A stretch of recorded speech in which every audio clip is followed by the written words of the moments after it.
Sorry. Imuka. Bana ngasija mumuyambeko.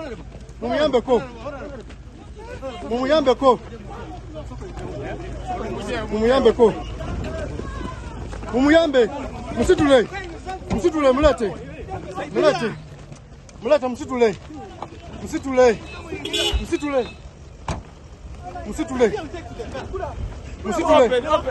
Mulete.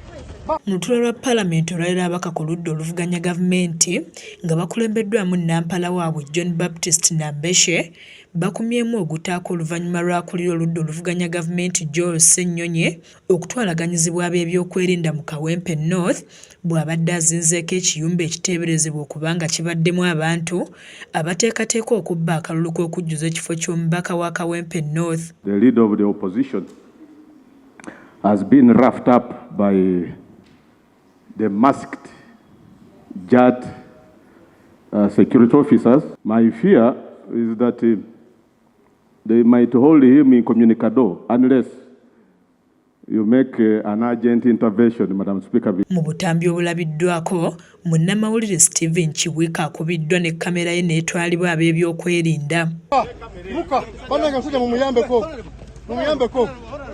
Bw'atyo Speaker Anita Aneta alagidde Minisita omubeezi ow'ensonga z'omunda General David Muhoozi annyonnyola amayitire g'akulira oludda oluvuganya gavumenti agambibwa okuba nga abuziddwawo ab'ebyokwerinda. Honorable General, can I find out where my leader of opposition is?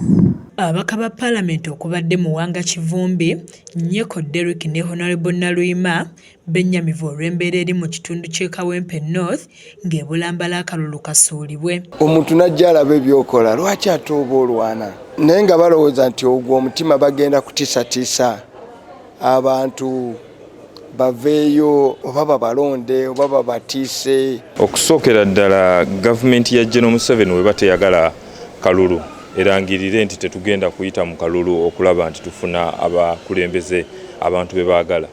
Era mu lutuula lwe lumu ababaka balaze obutali bumativu n'engabanya ya keeki y'eggwanga gye balumiriza okubaamu kyekubiira. It is so painful to see that there are a list of projects and they seem to go to one area. So let the NDP come and we confirm that the budget for the next 5 years will address these issues, Madam Speaker. When you look at the Equal Opportunities Report, Madam Speaker, we had wanted this report to be debated in this Parliament. 67% of the jobs opportunities are going to the west. Ababaka okuva mu bukiikakkono n'obuvanjuba bw'eggwanga bavuddemu omwasi nga bagamba nti ebitundu byabwe birekeddwa nnyo emabega mu by'enkulaakulana. Bakira ababaka balala balumiriza nti ate ebitundu ebikiikirirwa baminisita bifunyeemu nnyo mu gavumenti bw'ogeraageranya n'ebyo awatali baminisita. Where the areas with ministers get better and bigger budgets, those of us that do not have the opportunity to have ministries or cabinet ministries are completely denied. That one we shall speak without fear or favor. Wabula Minisita w'ebyamawulire n'okulungamya eggwanga Dr. Chris Balyomunsi bino abisambaze ng'agamba nti bannayuganda obwavu bubaluma kyenkanyi nga n'ewaabwe gy'ava mu kigezo obwavu bweyongedde. But I can also tell you that poverty levels have increased in Kigezi from 12% to 27%. And Kigezi is not in northern Uganda. Frank Chiddo ne Hindu Zawedde be bakusakidde emboozi eno ku STV agaleero.